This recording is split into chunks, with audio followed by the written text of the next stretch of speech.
E é bom, Ziza, a oportunidade que nós temos de dizer o que nos ocorre. Porque às vezes a gente quebra no outro também o diabólico. Porque nem sempre o outro tem acesso à nossa verdade. Nem sempre, então, quase nunca, né? São poucos, né? Eu acho que, se eu não me engano, não me lembro se é em Provérbios, Eclesiastes, escolhe um amigo entre 1000, porque o velho você vai o beber com gosto, mas é um entre 1000, um entre 1000. A gente vai ter poucos que têm acesso ao lugar mais sagrado da nossa alma, né? E talvez a característica mais linda de uma amizade sagrada é que ela é sempre discreta. Nunca pede para ser vista, reconhecida ou para aparecer. E isso é muito bom. Tudo que é alimentado, estruturado na discrição, fica mais forte, fica mais poderoso, porque nunca dependeu de halago ou de aplauso algum. Eu acho que isso é sublime. Para mim, importantíssimos meus, né?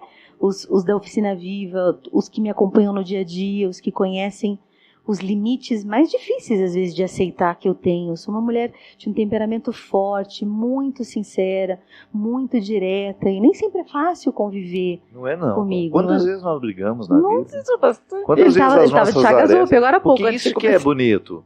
Eu amo a Ziza e eu sei quais são os defeitos dela. Tem bastante, e ela né, conhece os meus defeitos também. E às vezes a gente sabe que para nós darmos continuidade a esse vínculo bonito, nós sabemos até onde nós podemos estar na vida do outro. Que há um limite. E não é nenhum problema, né? Não. Você reconhecer. Não. Olha, eu sei que com a Ziza, a minha dificuldade começa justamente naquele ponto. Então vamos evitar o ponto. Podemos passar por outros caminhos. E devagar, esperar que o outro melhore, esperar que o outro amadureça. Quantas vezes... Eu só... Mostra aí o livro. Isso aí só existe pela sua teimosia comigo. De tanto que você insistiu comigo, não existiria se não fosse você insistir onde eu era frágil, insegura, com medo. Então, aqui, esse livro eu acho que ele é a concretização da tua paciência comigo, né? Insistência. Insistência é verdade, gente. Mas eu você tenho sabe que por quê, confessar. Ziza? Eu sou muito beneficiado com pessoas que fazem isso comigo. Agora até me ocorreu mais outras mulheres, a Léo, lá em Belo Horizonte, cuidando Andréia, da minha vida há mais de 15 anos, a Andréia, administrando-me, mesmo sem falar comigo. Você sabe que a Andréia é a pessoa com quem eu menos falo, dessa gama de pessoas, e é a pessoa que sabe tudo. Tem agora a Carla Castilho lá em Belo Horizonte, que também eu não entendo nada de dinheiro, de pagamento, disso, daquilo. Como ela me auxiliou no meu... Padre, posso te ajudar? Posso cuidar de você, junto com a Cidinha, junto com o Everson, que trabalha comigo? Posso ajudar vocês a organizarem a vida de vocês? Ela tem um entendimento. Aí esse cuidado dela como amiga, como uma profissional extremamente qualificada. A Mônica, meu Deus do céu. A Mônica que me lê. Anjo. Ela mesmo. me lê. A Mônica, eu acho que é um dos poucos seres humanos que me lê. Eu não preciso dizer. Ela olha pra mim, sabe que eu tô com fome, que eu tô com vontade de comer um bife com batata frita. Ela olha pra mim, ela sabe que eu tô precisando tomar um shake de proteína da Essência. Ela é demais. Ela tem uma sensibilidade, então eu sou muito beneficiado. Então qualquer coisa que eu fizer pelos outros não é nada perto do que Deus faz por mim através das pessoas que me cuidam. Sabe? Até a Maria, que vai lá em casa ajudar no dia a dia da casa, que me ajuda muito aqui também, nas minhas necessidades do projeto de campus. Quando eu olho para ela, aquela mulher simples, trabalhadora, eu falei, gente, eu poderia ter passado a vida inteira sem saber que a Maria existia. Mas foi eu mudar para a roça, ela é minha vizinha de frente. Você sabe como que a Maria entrou na minha vida? Ela começou a servir almoço para as pessoas que trabalhavam na obra. Na construção da casa. E o dia que eu fui lá primeiro, que eu fui ver a construção da minha casa, ela estava quase pronta. Eu não vi nada. Eu vi o projeto inicial e eu não tinha tempo de ficar fazendo isso, de ir lá. E o dia que eu fui, eu encontrei com ela subindo, descendo lá Aí ela me abraçou e falou, padre, o senhor não sabe como o senhor já me ajudou nessa vida. Eu pensei que ela estava se referindo ao programa Aham. de direção espiritual. Você não sabe como eu estou ganhando dinheiro. Pagando as minhas contas, fazendo Olha. reforma na minha casa, vendendo almoço para as pessoas que trabalhavam na obra. E Que desde legal. aquele essa pessoa é especial, eu pensei, eu quero ela perto de mim. Uhum. Uma pessoa que trabalha, uma pessoa que não tem medo da dificuldade, eu quero essa mulher perto de mim. E hoje a Maria faz parte da minha vida também. Não com a intensidade das outras, porque ela não vai todo dia, Sim. mas só de saber que ela está lá em casa, só de saber que ela existe, que ela está do outro lado, que ela faz o melhor bolo de arroz do mundo, que eu compro o queijinho que ela faz, que ela produz. Eu fico pensando, meu Deus, como o Senhor cuida de mim através de tanta gente. Então, Ziza, qualquer outro movimento que eu faça para motivar as pessoas a extraírem as suas riquezas é apenas 1% do que Deus me dá. Por isso que eu já pergunto quando é o segundo. Meu Deus do céu! Na televisão, gente. Firmou bem o olhar Só na do padre? televisão. Não? Firmou bem o olhar?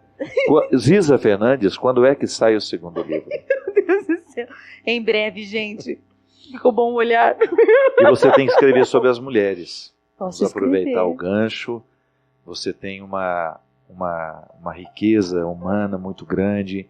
A sua visão do ser humano é muito delicada, é muito respeitosa. Eu admiro muito a forma como você articula a sua fé em Deus com a sua esperança no humano. Eu gosto tanto de trabalhar com o ser humano. Eu gosto tanto de... Eu prefiro os cães, mas de qualquer maneira. Padre Tô Fábio. brincando. Eu chego em casa louco pelas pessoas e, sobretudo, pelos cães. Ok. Mas sério, eu gosto muito. Acho que por isso que eu sou tão apaixonada pelo projeto da oficina, unindo a arte e essa construção ou reconstrução, né, do ser humano, uma reintegração. É tão bom ver alguém refazer E é a tão vida, pouco, né? às vezes, né? É tão pouco que muda a vida de uma pessoa. Só abrir um pouquinho o olho, passar um Só. para-brisa assim, ó. Só. Tu, tu, tu. Você sabe Ajudar a que enxergar, né? eu tive um testemunho lindo lá em Portugal. Eu acho que eu até contei no programa da semana passada. Chegou-me através da Amália. Amália, Nossa que querida eu Amália. amo. Cheguei no hotel, Amália, minha peregrina. Aliás, você não faz ideia o que foi a minha conversa com ela em mais uma mesa. Fábia, Aham. quem mais estava? Rosmarie, Chimentão, deixa eu ver quem mais estava naquela mesa. Acho que a Cláudia do Espírito Santo. Estávamos jantando, de repente começamos a falar de exames de fezes. Amália. A Amália trabalha com parasitologia. Isso. Gente, mas eu nunca ri tanto na minha vida. Depois de 1 hora de conversa, já estávamos até sabendo quem eram os principais fornecedores de fezes da Amália. Que a Amália é uma professora universitária. E o assunto foi estendendo, mas nós rimos Linda, tanto. nós ela é rimos tanto. maravilhosa. Estávamos um dia, cheguei no hotel em Fátima. A Amália falou: padre, eu preciso mostrar uma coisa para o senhor. E ela me mostrou um testemunho de uma senhora que estava... Contou para ela. Ela ficou curiosa por saber o que a senhora está fazendo aqui, né? Por que a senhora veio de tão longe? Porque o padre Fábio de Mello me retirou da depressão com uma frase que me disse. A senhora disse. Uma frase. Ela estava assistindo televisão e eu disse: levanta desse sofá e vamos cuidar da vida. E por acaso, ela estava deitada no sofá, desanimada. Olha. E aquilo causou uma revolução na vida dela. Como é interessante a gente ter a oportunidade de saber, de modificar a vida de uma pessoa com uma frase que se diz, Isa. Isso é muito sério. É. Às vezes Deus só espera uma fresta para entrar e fazer uma revolução na vida de quem está necessitando. Parabéns, minha amiga, Meu Deus. por abrir tantas Eu que frestas na agradeço. alma do povo. Ah, Eu sou testemunha disso porque Deus me sustentou na morte da minha irmã através de você. Eu serei sempre grato a você. A nossa amizade começou assim, você não sabia que eu existia. Eu era um seminarista sofrido por ter perdido a irmã. Talvez uma das pessoas que eu mais amei na minha vida. E no silêncio daquele quarto onde não tinha ninguém. Que às vezes nós moramos numa casa com 50 pessoas, mas a gente não tem ninguém. Deus me curou quando você começou a cantar. E é isso. A minha história, a minha relação com a morte da minha irmã,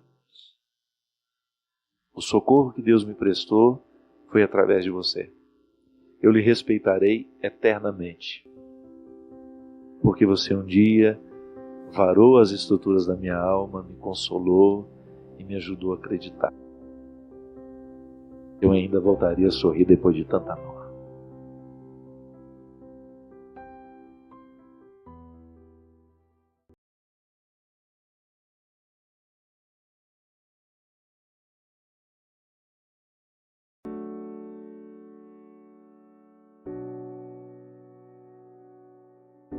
Amor próprio é também saber distinguir o que deve ser seu, o que não deve ser seu. Amor próprio também é saber lhe dizer: eu dou certo com você, eu não dou certo com você. Amor próprio é isso.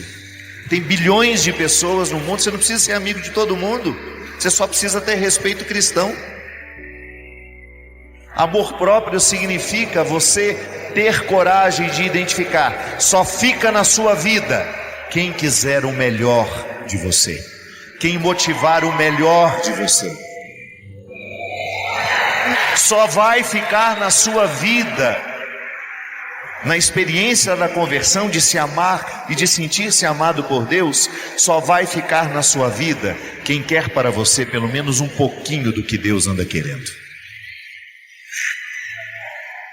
Se você identificou se o que o outro só está trazendo diabólico, põe para correr.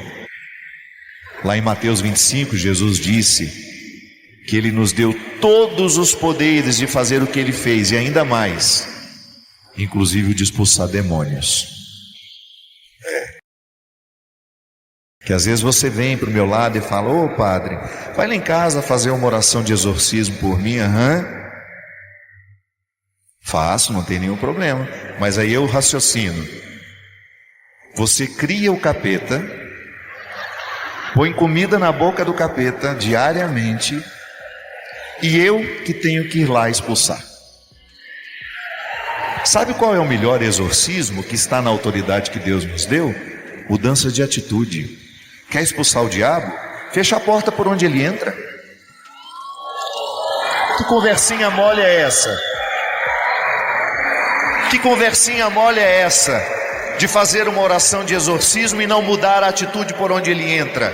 Que conversinha mole é esse? Que cristianismo molenga é esse? Que não te dá a autoridade de descobrir por onde o diabo entra na sua vida, por onde ele está fazendo o acampamento, quais são os territórios da sua personalidade que são frágeis para que o diabo tenha oportunidade. Fecha essa porta em nome de Jesus. É o poder que você tem.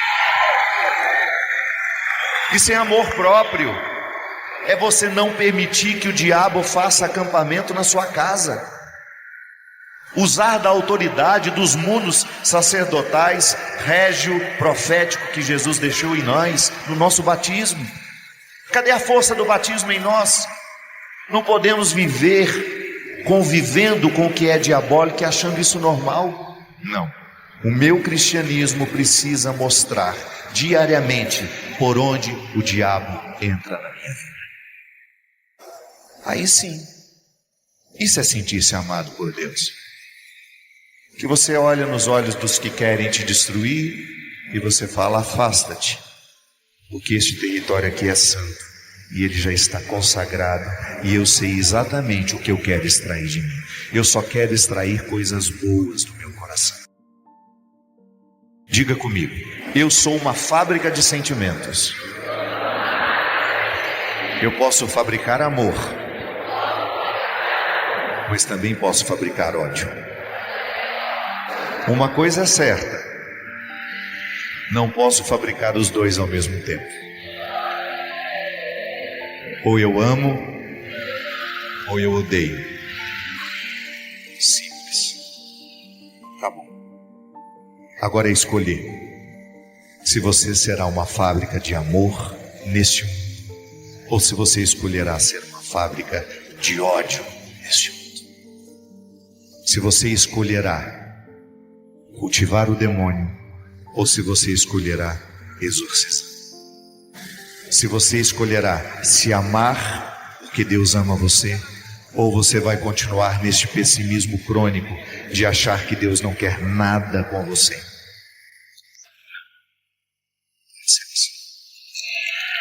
Ame agora, perdoe agora, porque essa vida é trem-bala, parceiro. Quando a gente menos imagina, já está na hora da gente se despedir. E daqui só vamos levar o que amamos. Aqui só vamos deixar o que amamos. Sabe quando é que nós vamos ser esquecidos?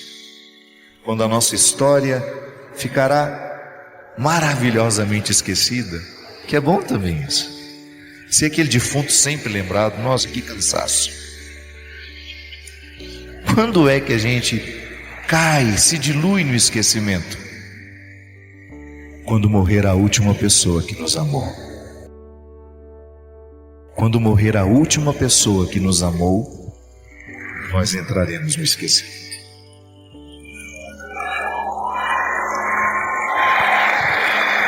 Entraremos no esquecimento humano, mas estaremos na eternidade, que é só amor.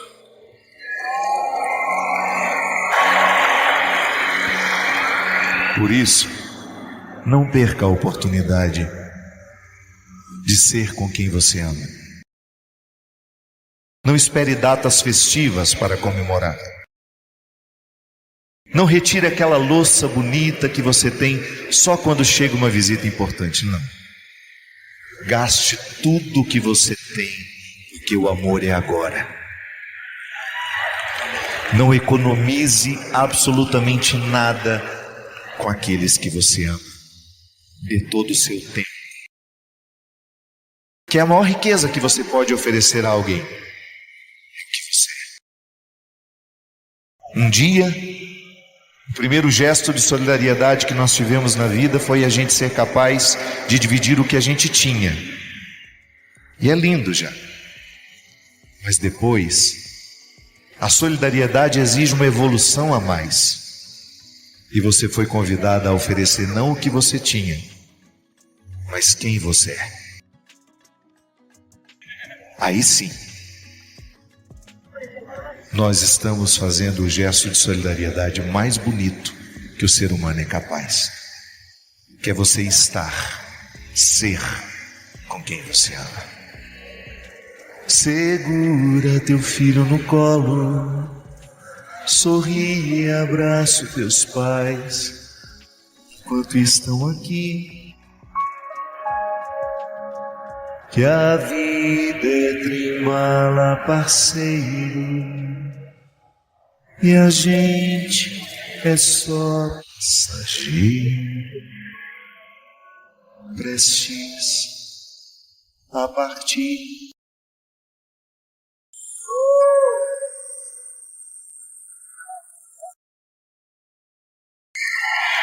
As suas alegrias te levaram a lugares muito bonitos, mas quem te fez crescer foram as suas lágrimas.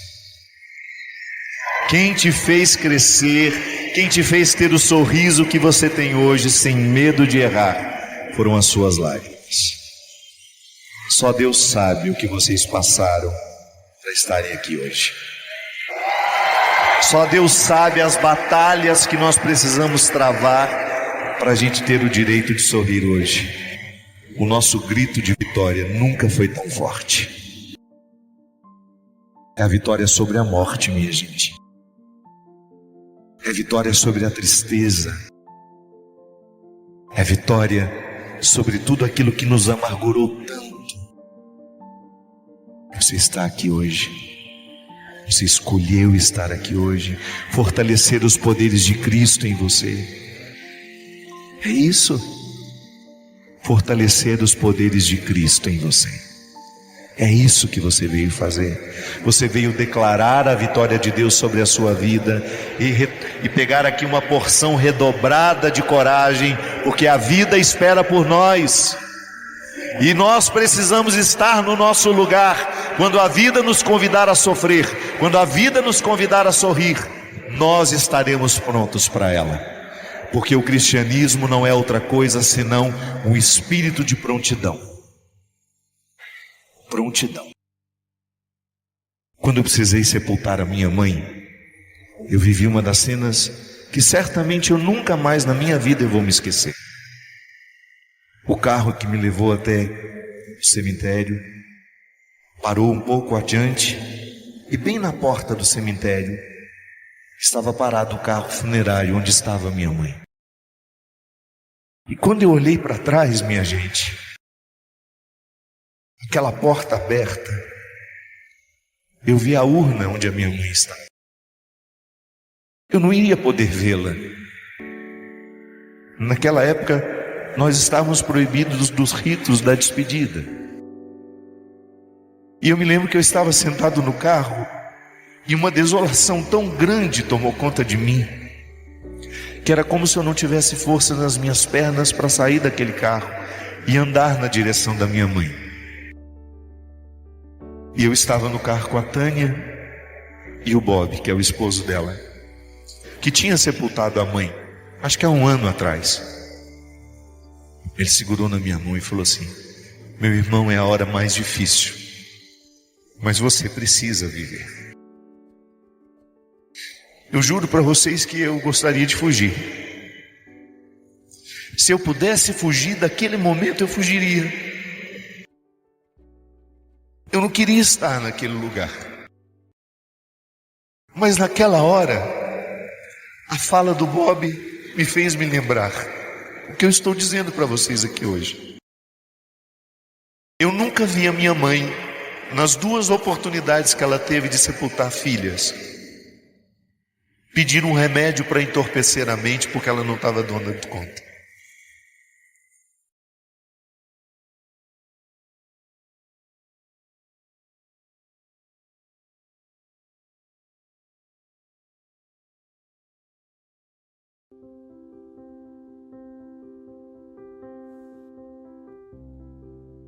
Muitas vezes nós temos a ilusão de que amar uma pessoa é você agradá-la o tempo todo. Não. Na verdade, a gente só firma no amor que a gente sente a partir do momento que a gente tem o poder de desagradar também, né? Que você já tem a segurança de desagradar. Engraçado, pode observar, pessoas muito carentes têm uma dificuldade imensa de desagradar, porque ela quer manter o outro sempre gostando dela. E manter o outro gostando da gente não é garantia de nada, né? Não garante absolutamente nada. Às vezes a gente encontra pessoas que precisam justamente se encorajar, se energizar, digamos assim, né? Para poder dizer não às pessoas, justamente para elas começarem a viver com qualidade. Porque a carência nos faz reféns de nós mesmos. Eu tenho medo do outro não me aceitar, então eu vivo para agradar. É engraçado por isso que o contexto da profecia requer muita coragem daquele que é profeta. Porque senão o profeta ele vai se camuflando, né, de acordo com a situação, e ele nunca vai ter a coragem de dizer a verdade, porque ele tem medo do que os outros vão achar dele. Não. Nós precisamos ter coragem profética até nos relacionamentos que nós estabelecemos. E, gente, às vezes nós encontramos filhos que mandam nos pais. Esta ordem não pode ser invertida, minha gente. Uma criança de 5, 6 anos, ela não está madura para as decisões. Ela precisa ter uma voz que venha de cima. É interessante que na ética a gente tem 2 modelos de ética, né? A ética da autonomia e a ética da heteronomia. O que é a ética da autonomia? É quando eu comando as minhas regras. Eu já tenho domínio sobre os meus valores, eu já tenho uma autonomia para decidir. A heteronomia é quando a regra vem de fora, eu preciso escutar o que o outro está dizendo, o que ele me aconselha, para que eu possa agir. A gente precisa se equilibrar também nas duas. Eu não posso ter a minha ética pessoal e viver a partir dela somente, como eu também não posso viver somente do que os outros me mandam fazer. A maturidade consiste em nós vivermos o equilíbrio dessas 2 éticas. Eu tenho autonomia, mas também tenho espaço para a heteronomia. Isso é, eu escuto o que o outro também tem a me dizer. Eu sou capaz de respeitar a regra do outro também. É uma regra que vem de fora, que para mim tem valor também. Veja bem que a educação, ela passa o tempo todo. Uma criança de 5, 6 anos, ela ainda não tem autonomia para decidir muita coisa. Ela já tem, é claro, ela se exerce em pequenas autonomias. Ela escolhe o brinquedo que ela quer brincar, ela escolhe isso. Coisas que você sabe que o seu filho precisa saber escolher, deixe que ele escolha. É até bonitinho, né? Ver a criança tomando gosto pelas cores. Eu me lembro que era uma tristeza lá em casa. O meu pai mandava cortar o cabelo de todo mundo igual. E era uma tristeza que tinha um corte chamado meia cabeleiras. Já ouviu falar nisso? Era uma das coisas mais feias que podia existir na vida, né? Que era tudo suruca aqui, ó. E aí ficava só aquele topete, assim. Meia cabeleira. Parecia o corte do exército, né? E eu já era meio assim, enjoadinho desde pequenininho, né? Quando via o meu cabelo dos meus irmãos daquele jeito, eu já me ficava ameaçado. E eu consegui convencer o meu pai a deixar o meu cabelo do jeito que era. Eu até tenho umas fotos assim, eu tinha um cabelinho de cuia. Horroroso também, mas eu gostava, né? Parecia que tinha colocado uma cuia na minha cabeça e feito aquele negócio assim. É igual o cabelo do Maurinho, filho do Eros. Belezinha, um capacetezinho assim. Maurinho é lindo.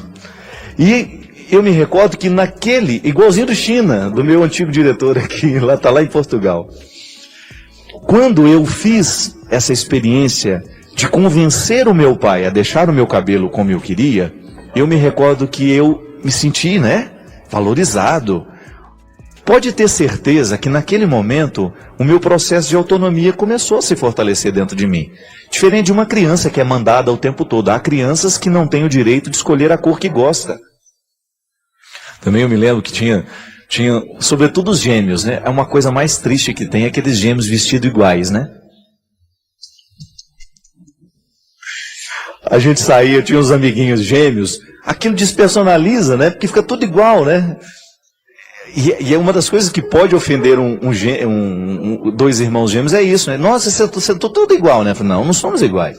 Ah, mas gente, são pessoas diferentes. Mas a gente tinha mania de vestir tudo igualzinho, aquela coisa. Pode observar que depois, quando vai entrando no processo da autonomia, a própria criança rejeita, não quer mais a roupa que a mãe escolhe. Claro, tudo isso tem limite, mas é bom você perceber que a criança vai se exercitando e crescendo nessas vontades.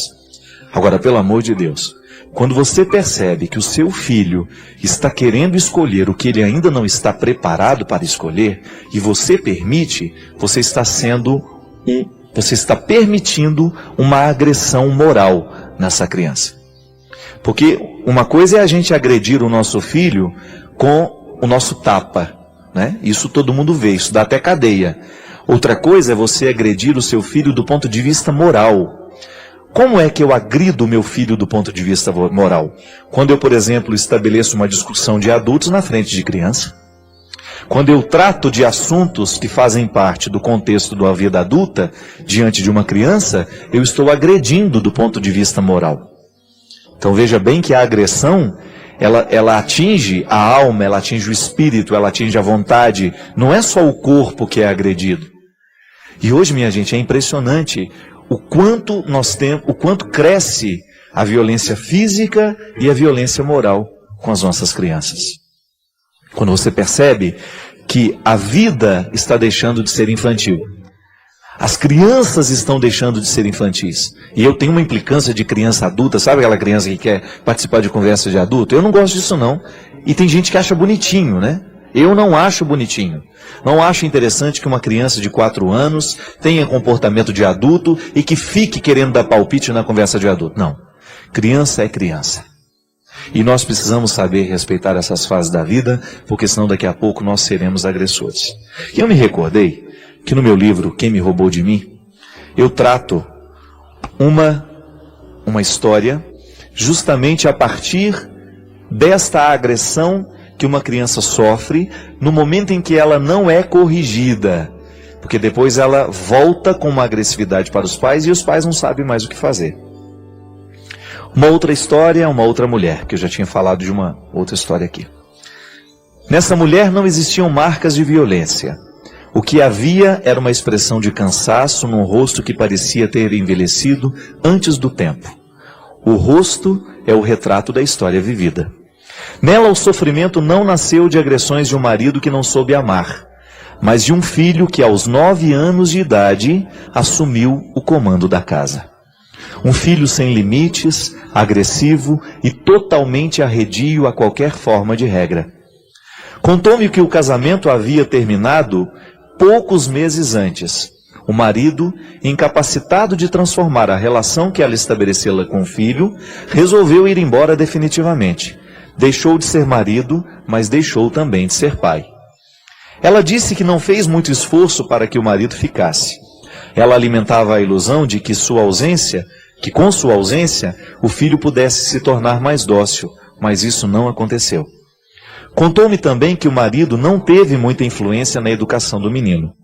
O trabalho lhe retirava rotineiramente da vida familiar e nas poucas vezes que tentava alguma forma de repreensão, a mãe o desautorizava severamente. Envergonhada, ela confessou-me que por 2 vezes o menino a agrediu fisicamente. Na primeira ocasião, a reação agressiva foi pelo simples fato de ela ter passado pela sala sem perceber ter levado com o pé o cabo do videogame. Ele arremessou-lhe uma tesoura e machucou-lhe a perna. A segunda agressão resultou de uma pergunta corriqueira, coisa de quem ama. A mãe perguntara se o filho já havia tomado café. A envelhecida mulher salientou um detalhe interessante. Confessou-me que mais doído que receber uma agressão física do próprio filho era ouvi-lo dizer que ele desejava matá-la. Depois disso, ela percebeu que precisava de ajuda. Recorreu a uma psicóloga, mas o menino se recusou a entrar no consultório.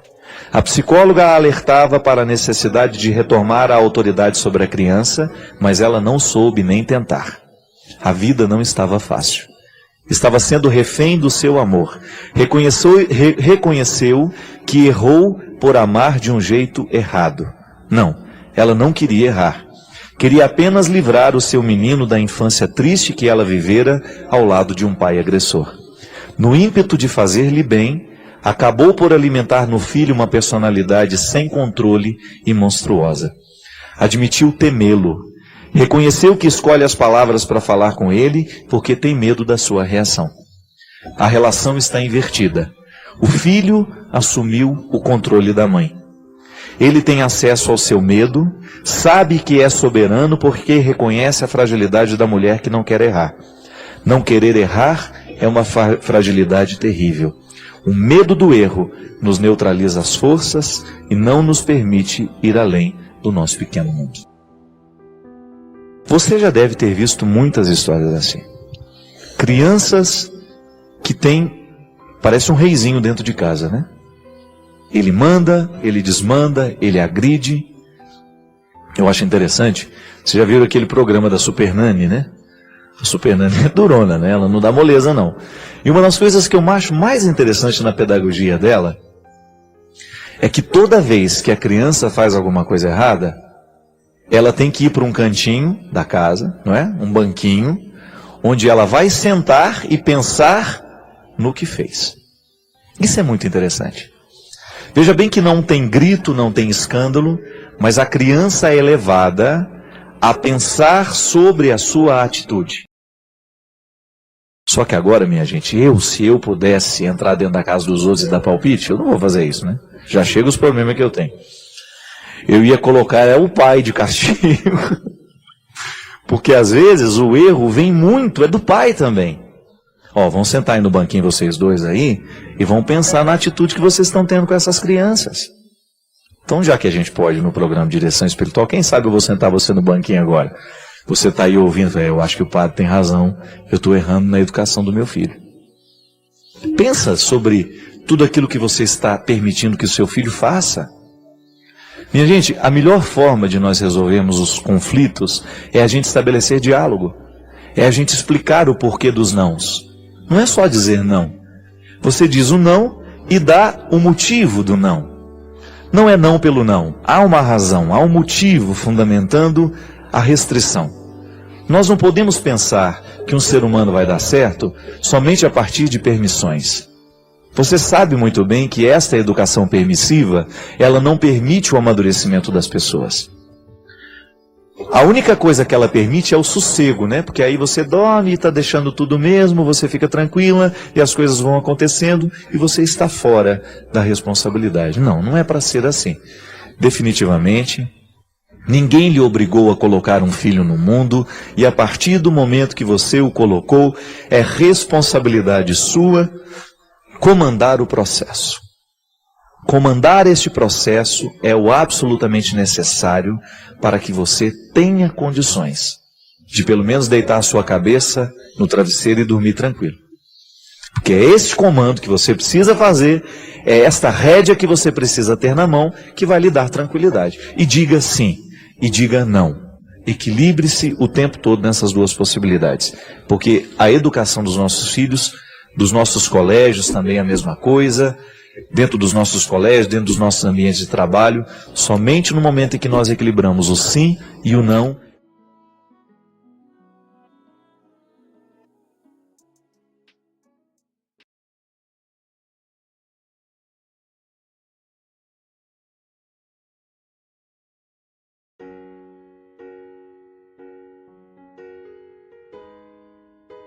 Se tiver que entrar na sua vida, que seja pela porta da frente, reverenciando a sua sacralidade. Qualquer amorzinho que chegar aí, querendo conquistar você, apresente o primeiro que você tem.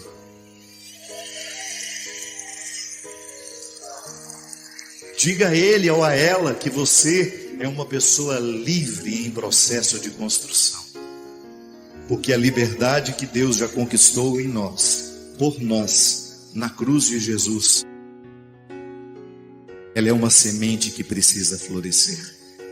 Eu já sou livre, mas ainda não sou. É o vir a ser. É o processo do vir a ser. Você já é livre, mas ainda não é, porque precisa fazer a tarefa da libertação diária. Quando você conscientemente escolhe onde você quer entrar, com quem você quer estar, quais são os vínculos que você trará para a sua vida? Quais são os relacionamentos que você vai alimentar? Sim, minha gente, quando você decide pela conversão, pela verdadeira conversão, que essa não é a conversão que nos transforma em outras pessoas. Não. Deus não quer transformar você numa outra pessoa. Deus quer que você seja exatamente a pessoa que Ele fez.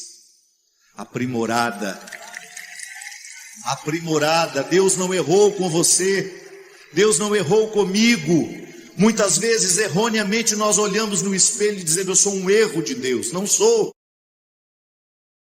Eu sou sempre a pessoa certa, mas às vezes no lugar errado. Às vezes, diga isso. Diga para quem está do seu lado: você é a pessoa certa, mas às vezes no lugar errado. Cria vergonha nessa cara. Reconheça que às vezes o lugar é errado. Não adianta ficar lamentando que a vida está assim, que a vida está assim. Se você não muda a estrutura dos seus dias, as pessoas que te influenciam, aquele ex-embuste, que é um inferno na sua vida, que te maltrata, que te humilha, que te trai, e depois você volta como se fosse uma cachorrinha domesticada. Cadê o amor próprio para dizer: não, o Senhor não me quer assim? Se eu tiver que viver alguma servilidade, será diante de Deus, não diante de alguém. Se eu tiver que ser servo de um amor, tem que ser de um amor que me constrói, de um amor que me ama. Às vezes a gente perde tanto tempo com amores estragados que nos dão, quando na verdade o coração de Jesus é uma fonte constante de amor puro sendo oferecido para você, para que você lave todos os seus pecados, para que você lave todas as suas misérias. Não perca tempo. Tem amor por você. Seja livre. Tão lindo dizer isso, que no fundo, todos nós queremos ser livres. Todos nós queremos dizer isso de verdade. hoje livre sou. Hoje livre sou. E se você quiser, você pode ser também. Porque quem nos liberta é o amor de Jesus. O amor de Deus é capaz de trocar reinos por você. E você sabe como Deus ama você? Já parou para pensar nisso? Como o amor de Deus na sua vida é concreto de diversas formas?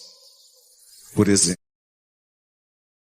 você sai e o telefone fica lá apitando aquele monte de mensagem de sua mãe. Onde você está? O que você foi? Por que você ainda não voltou? E você fala, ai que chatice, minha mãe. Pois é. Lamento informar que aquela chatice da sua mãe é uma forma que Deus tem de te amar. Porque quem não está nem aí por onde você anda, com quem você está e a que horas você vai chegar, não tem amor por você. Sabe aquela amiga que te põe na realidade, que lava a sua cara quando você precisa ouvir umas verdades?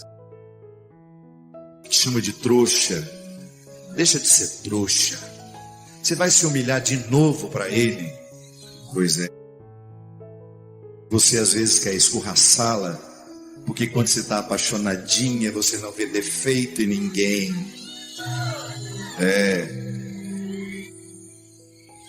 Eu lamento te informar que às vezes, naquela amiga sincera que quer te fazer colocar os pés no caminho, no lugar certo, é Deus tentando amar você. Deus não vai amar você através de uma companheira que te leva ao pior de si. Definitivamente. Deus não vai amar você através daquele companheiro que traz a droga, que tanto destrói a sua casa, a sua vida, a sua integridade, a sua saúde. Não. Quem está chegando a você através desses recursos não é Deus, é o opositor. Às vezes as pessoas ficam diabólicas. Aquela pessoa que nos faz ficar no que temos de pior tem sido uma pessoa diabólica em nós, para nós, na nossa vida. Deus nos ama com quem nos faz chegar ao melhor de nós. Quem nos chama a atenção para aquilo que nós ainda podemos alcançar na nossa personalidade, no aperfeiçoamento que Deus espera de mim e de você. Deus ama você naquele companheiro que te leva para rezar, que te leva para participar de um grupo de jovens, de um grupo de oração.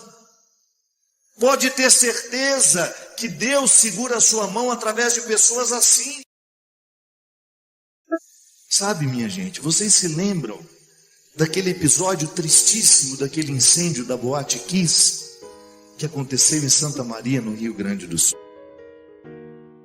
Quando os bombeiros entraram naquele cenário de tristeza e de morte, existiam milhares de corpos, centenas de corpos naquela boate, de gente jovem igual você, que saiu de casa para se divertir. E infelizmente o ambiente não ajudou e aquela tragédia se estabeleceu.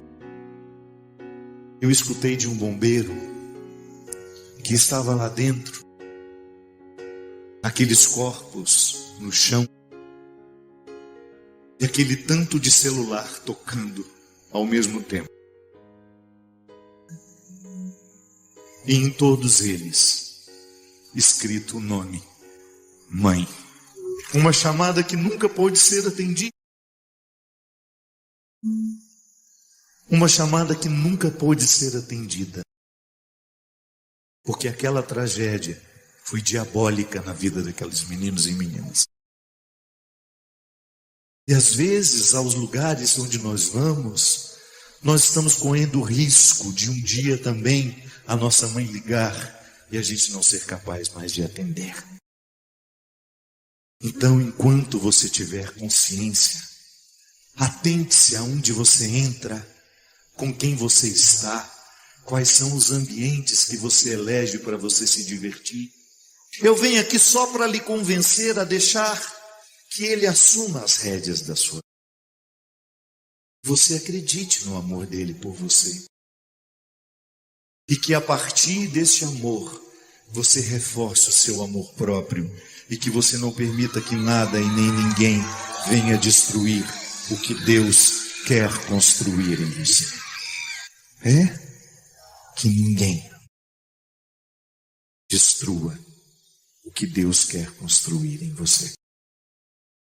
Quer saber qual é o seu melhor amigo? Uma regrinha simples que um dia uma amiga minha me ensinou. Eu só chamo de amigo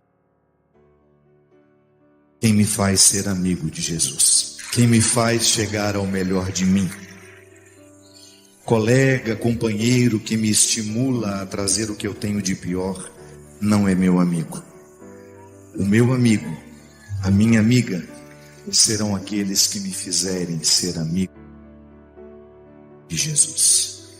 E como a gente precisa ir, minha gente?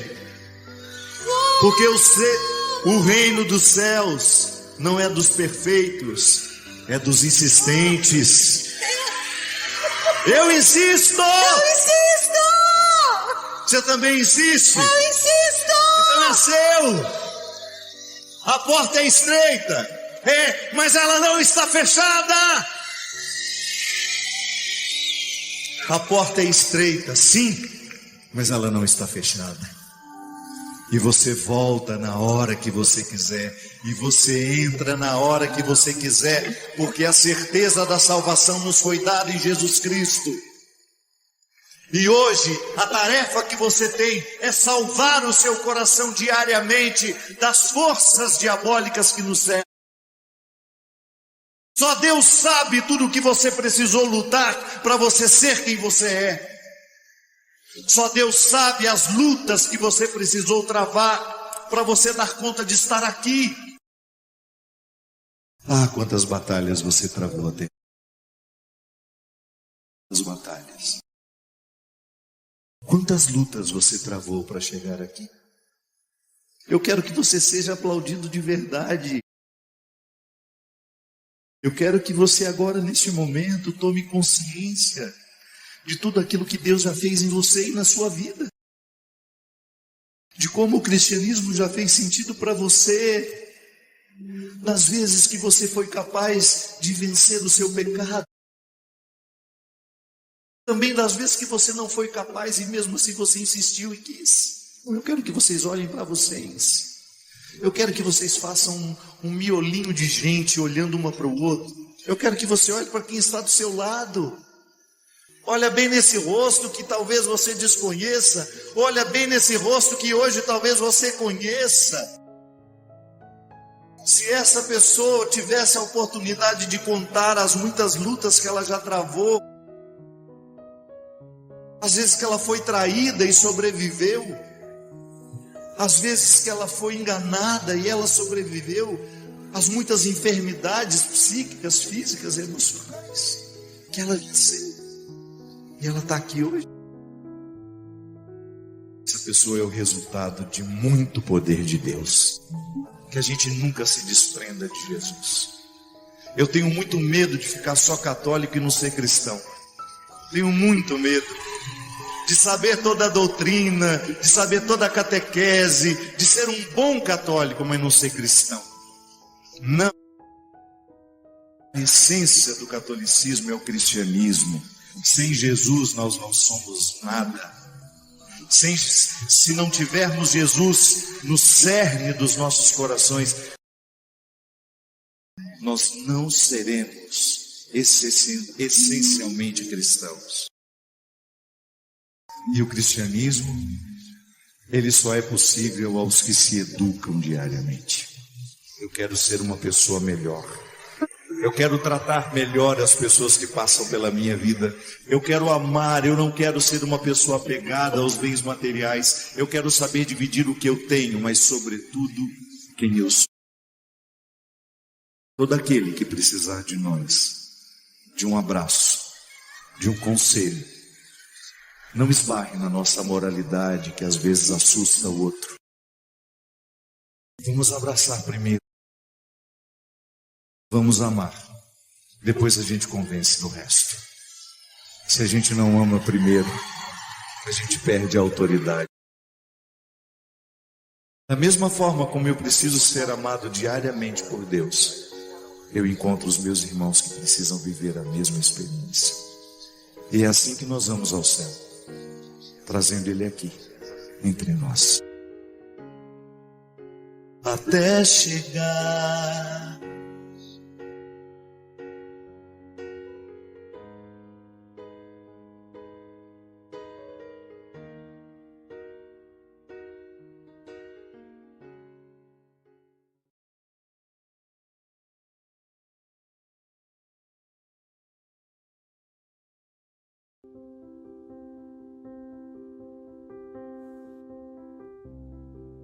Gostaria de saber, já que segundo o Apocalipse o mundo vai acabar, ele vai acabar mesmo? E se Deus vai voltar para levar para si um povo escolhido por Ele, qual é a característica deste povo? Por favor, me indica na Bíblia uma resposta. Veja bem, todo o Apocalipse está escrito a serviço de uma comunidade, já disse isso daqui. O que é a finalização do grande reino, né? É a queda do Império Romano. Para a comunidade de São João, o mais importante é acabar com o Império Romano, o domínio do Império Romano. Então todas aquelas profecias apocalípticas, elas estão diretamente ligadas a uma realidade histórica, uma necessidade de libertação do povo com o poder romano. É claro que isso tem repercussões escatológicas, né? Não é apenas a leitura histórica. O que é uma leitura escatológica? É a gente pegar aquilo que era deles e nós fazermos a leitura para nós hoje. Quando nós falamos de final do mundo, hoje nós também estamos falando de um processo de caos que o universo vai vivendo e que daqui a pouco a vida humana está impossibilitada. Isso é uma coisa. Falar no fim desta matéria. Outra coisa é você falar do fim do mundo naquilo que tem conotação que Jesus fala no Evangelho de São João. Nós estamos no mundo, mas não podemos ser do mundo, né? Vamos trabalhar essa expressão como sendo o fim do mundo a que se refere o Apocalipse, é justamente essa finalização de tudo que é ruim e que precisa terminar, porque a experiência do mal no mundo vai levando o mundo para o caos. A experiência do mal vai fazendo com que a realidade volte a ser caótica, porque o mundo é aquele que está na ordem, o imundo é o que está fora da ordem. O Apocalipse ele é uma palavra que está sempre a serviço deste imundo que precisa voltar a ser mundo, daquilo que está fora da ordem e que precisa ser reestabelecido. E aí nós temos então uma esperança da parousia, de que Jesus voltará, que é uma esperança escatológica, mas é também histórica. Sobre este retorno escatológico eu não sei lhe dizer muita coisa, porque até mesmo a Sagrada Escritura fala disso. Não sabemos quando nem como será. Quando é que Jesus volta ao mundo? Quando eu, como pessoa, assumo o compromisso e a responsabilidade de sê-lo de novo. Quando eu, como pessoa, assumo em mim a responsabilidade de ser Jesus para aqueles que estão do meu lado. Jesus voltou. Não estou falando de uma volta escatológica sobre aquela que é essa que você me pergunta. Eu não sei como será, como se dará, porque não temos uma revelação sobre isso. Mas sobre esse retorno na história, sobre isso nós podemos falar. E isto é matéria humana. Eu sempre gosto de dizer isso, gente. Eu não fico falando daquilo que eu não sei. Eu não vou ficar fazendo perguntas para mim sobre aquilo que eu não sei responder. É como que será depois que eu morrer? Não adianta eu ficar fazendo essa pergunta só morrendo para saber. É uma pergunta absolutamente infértil. Eu querer saber como será depois da minha morte, eu não posso. O máximo que eu posso fazer é sonhar, é ficar imaginando, mas isso não é resposta plausível. Agora, como é a minha vida, sobre isso eu posso falar. Como é a sua vida, sobre isso você pode falar. Então, se você não tem condições de ocupar-se de como será a sua morte, de como será depois que você morrer, ocupe-se daquilo que você pode. E muitas vezes nós perdemos um tempo danado fazendo esse tipo de pergunta para nós. E às vezes a gente perde a qualidade da nossa vida projetando a nossa preocupação o tempo todo nesse fim do mundo anunciado. Eu não me ocupo dessa realidade. A única coisa que eu permito desse fim do mundo que venha para dentro de mim, sabe o que é? É a urgência de eu fazer hoje aquilo que eu preciso fazer.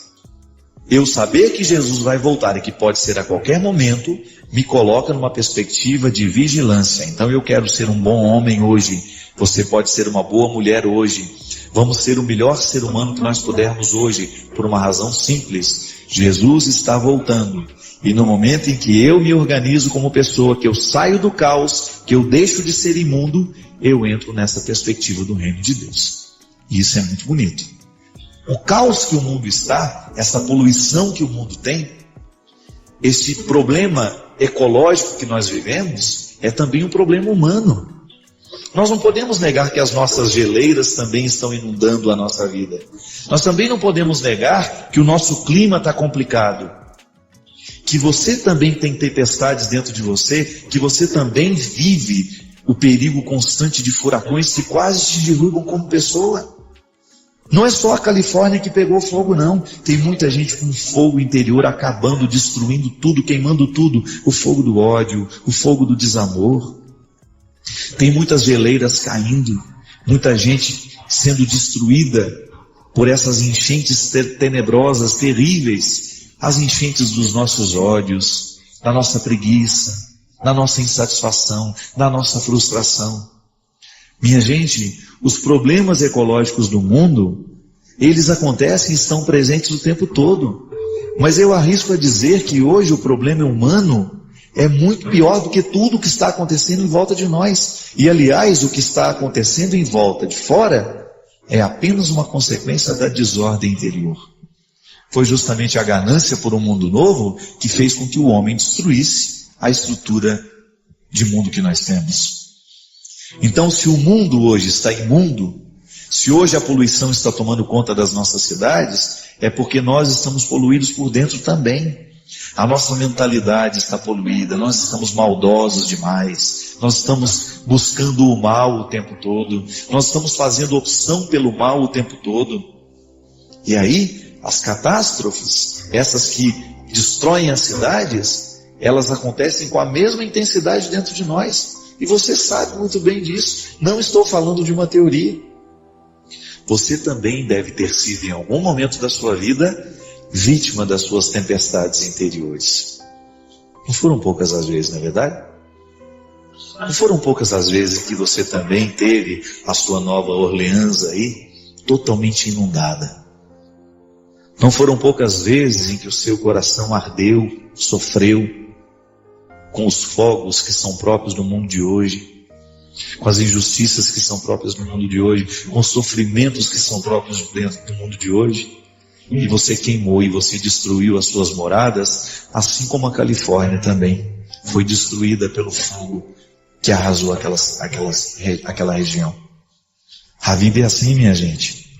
As tragédias estão de fora, mas é porque antes elas estão dentro de nós. E as tragédias acontecem de fora na medida em que a gente não cuida das nossas tragédias interiores. Volte à simplicidade. Busca lá as suas raízes. Apague os fogos. Estanque essa enxurrada. Conserve as geleiras. Há tanta coisa dentro de você que merece cuidado. E que às vezes um simples retorno às suas raízes, você começa a se apegar àquilo que é essencial. Quando a gente se dispersa nos nossos acidentais, a gente deixa de enxergar aquilo que é essencial. Que Deus te abençoe.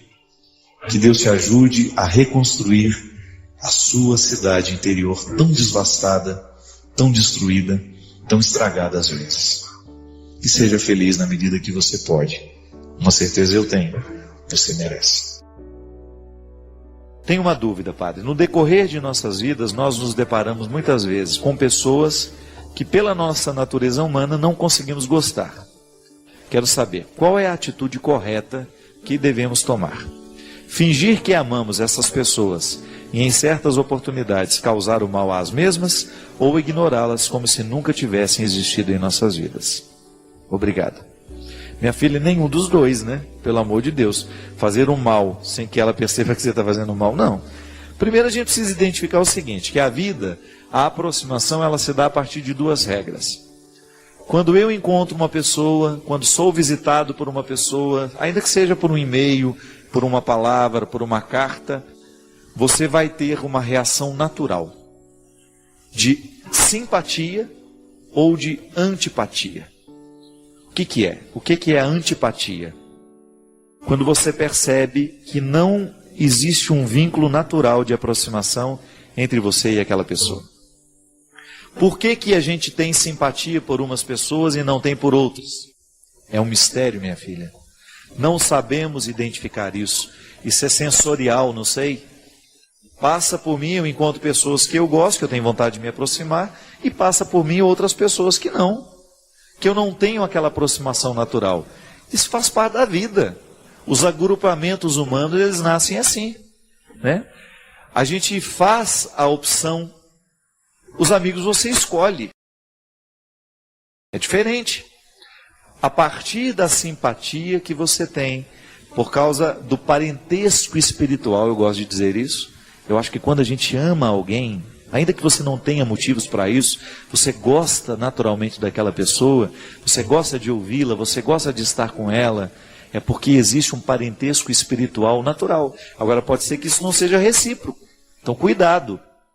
Porque às vezes você fica insistindo num parentesco que só tem do seu lado.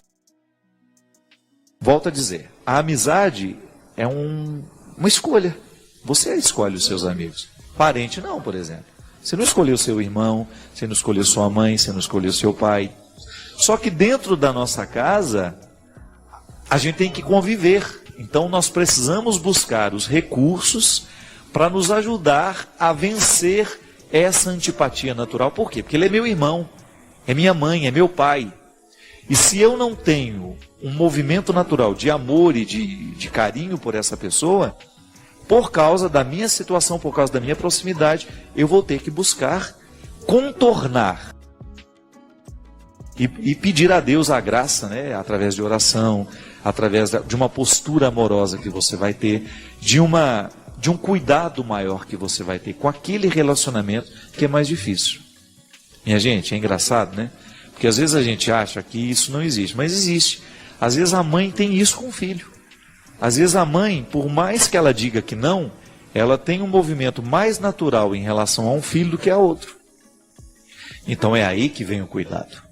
A mãe não tem o direito de protelar filho nenhum. São filhos e você vai ter que, de alguma maneira, suprir a necessidade de amor que esses filhos têm. Agora, você vai ter que viver esse conflito interior aí, de como é que você vai administrar a sua preferência. Eu não estou aqui para dizer que existe ou não existe a preferência. Estou aqui para refletir que quando eu identifico que eu naturalmente prefiro alguém dentro da minha casa, eu preciso tomar cuidado para que essa preferência que eu tenho por aquela pessoa não venha a anular ou prejudicar a minha capacidade de amar os outros. Então tá bem, os seus amigos você escolhe, você vai ser norteada por essas regras de antipatia e simpatia. Tá bom, padre, mas e dentro do meu trabalho? Eu não tenho como escolher as pessoas que ficarão na mesma sala que eu. A regra vale para a mesma situação. A regra tem que valer. Por quê? Eu preciso diminuir esse estresse que me causa. Gente, conviver com antipatia causa um estresse danado em nós. Você sabe muito bem do que eu estou falando. Você sabe o quão é difícil ter que lidar com uma pessoa que você não engole. Parece que tudo que ela fala te agride. Parece que a maneira como ela se porta te incomoda. São situações humanas que muitas vezes nós não temos controle. Eu particularmente eu reconheço em mim o que muitas vezes me afasta de pessoas. Minha filha, quer me mandar embora é me cobrar. Aquele dia você me viu. Não. Eu faço isso com o outro e não tolero que façam comigo. Eu acho que tudo é natural. Eu ser cobrado de uma obrigação que eu tenho, tudo bem. Agora, ser cobrado de afeto, ser cobrado disso, daquilo, estou fazendo a minha confissão, é defeito meu, é. Eu não tenho facilidade de lidar com gente assim. Eu gosto de relacionamentos naturais, onde não existe forçação de barra e nem tampouco existe o exagero. Eu sou assim. Nasci assim, cresci assim e me aproximo naturalmente de quem me trata assim. Pronto, esse é meu jeito de ser. Essa é a minha dificuldade. Agora você tem que saber quais são as suas. O que te aproxima e o que te afasta. E descobrir ali naquele ambiente de trabalho o que você precisa fazer para que você diminua essa dificuldade e que você comece a estabelecer laços. Que você precisa trabalhar com aquela pessoa. Aí entra a regra da sobrevivência, que não passa pela falsidade não, viu? Eu acho que é até natural e eu acho que seria até muito interessante você ter coragem de dizer, sentar com aquela pessoa e falar assim, bem, você já deve ter percebido que nós temos dificuldades de relacionamento, né? O que nós podemos fazer para um ajudar o outro? Porque é natural que às vezes ela tenha dificuldade também. E quando nós temos essa clareza, quando a gente tem essa facilidade de esclarecer esses aspectos, a gente já dá um passo na direção do acerto. Porque às vezes a gente erra, é porque o outro erra com a gente e a gente erra com o outro, é porque a gente ainda não conseguiu esclarecer isso.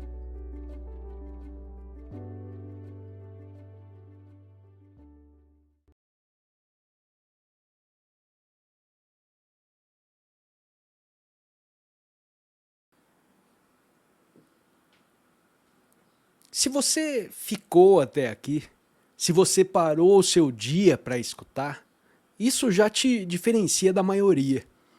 Curta, comente de onde você está ouvindo e dá uma olhadinha nos links da descrição.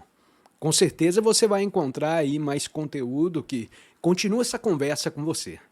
Valeu, um grande abraço e até o próximo vídeo. Tchau, tchau.